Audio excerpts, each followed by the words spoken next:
In a single night, the United States decided to erase decades of accumulated global influence.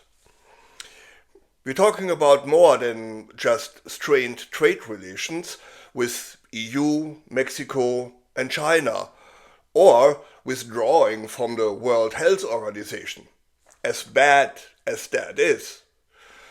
No.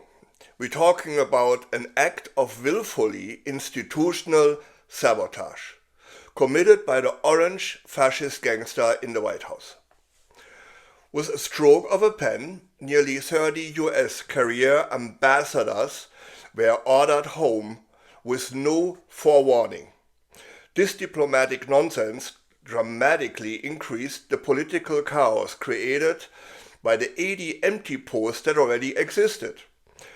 Well, that means that over 100 embassies were suddenly leaderless.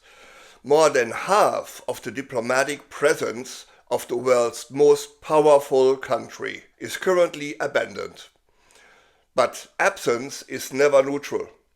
That careless void is a strategic broadcast to the world: you are on your own. But here is the thing: while one giant is stumbling, another is quietly, professionally stepping into the light. This is the story of how Canada is moving mountains in the gap left behind, and what it means for the future and the new world order.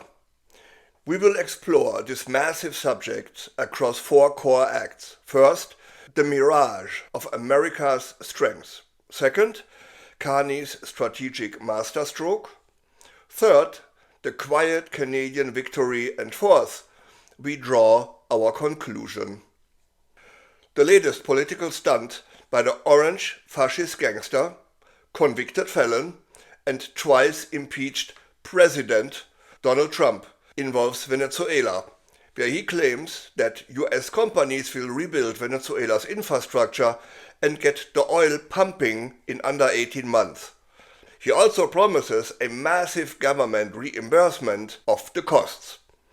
But the reality is that is not going to happen, and it will cost billions, even trillions of taxpayers' dollars. Let me level set this fantasy with a few facts. Oil experts confirm it would take a decade, not 18 months as the orange idiot promised, to rebuild Venezuela's declining, unstable infrastructure. No reputable US CEO wants to return to Venezuela. Their predecessors were burned badly years ago by property seizers, and they have learned their lessons about US government promises. They require clarity in royalty terms, risk-adjusted returns, and political stability, of which none exists. The core claim is that Venezuela's oil can compete with Canadian. But real data crushes that idea. Global demand is 103 million barrels a day. Canada produces 4.5 million barrels a day, and it's growing. Venezuela produces about 900,000 barrels a day, and it's declining. And to bring their crumbling oil industry back to the market, Venezuela would require over $1 trillion just to compete on production in a market where they currently account for less than 1%. Meanwhile, Canada's response is a picture of confidence. We continue to be cost-effective, maintain high environmental standards, and secure West Coast market access to Asia. While the orange rival is distracted by a pipe dream, Canada just sticks to a professional long game. And as the US is destroying international memory by vacating US embassies, Canada is quietly strengthening its diplomatic arm. And leading the charge is the strategic brilliance of Mark Carney. Canada isn't just making noise, it's securing the international order in the second biggest market after the US. Look at the facts of Carney's European engagement. Canada joined the EU Security and Defence Partnership, a deep, long-term commitment that is more about reliability than spectacle. The SAFE initiative is a major defense initiative that Canada just joined. That positions us as a critical stable partner in European security matters. The new economical dialogues are beyond just simple trade. Canada is initiating dialogues on industrial policy, clean growth and digital trade. While Washington focuses on theatrical diplomatic recalls and strained relationships, Ottawa is building continuity and expertise. This is why European leaders are now seeing Canadian officials as the ones who show up, listen and stay, making Canada a truly indispensable partner. When Washington, literally on a daily basis, confirms, yes, the US is unreliable, and only a complete moron would ever trust the current USA.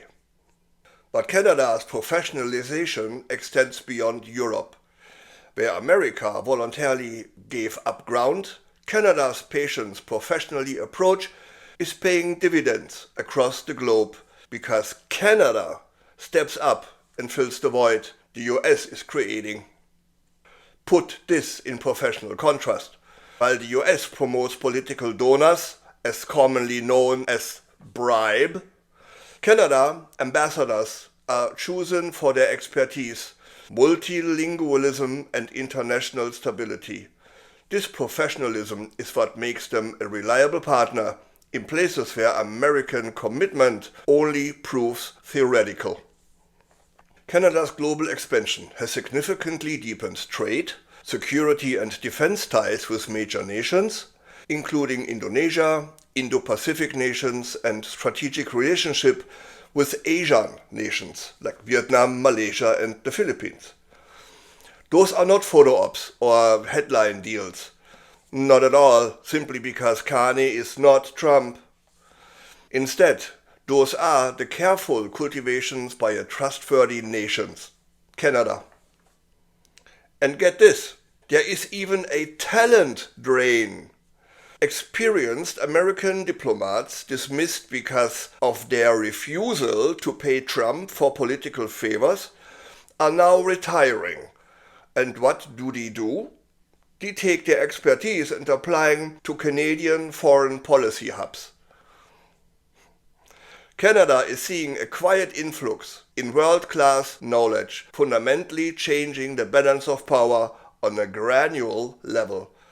Canada is gaining ground, not with military spectacle or a flushed budget, but with strategic assets of patience, continuity and professionalism. We have seen the diplomatic vacuum, the mirage of quick oil fixes, photo ops and fake deals by the diplomatically totally illiterate and characterly constipated orange idiot. This is yet another demonstration of failure by the Trumpian disaster administration.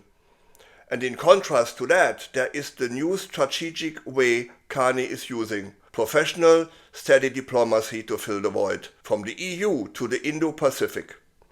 But it is also an inflection point where the world can see, once again, that America's word is only as good as the current administration's mood.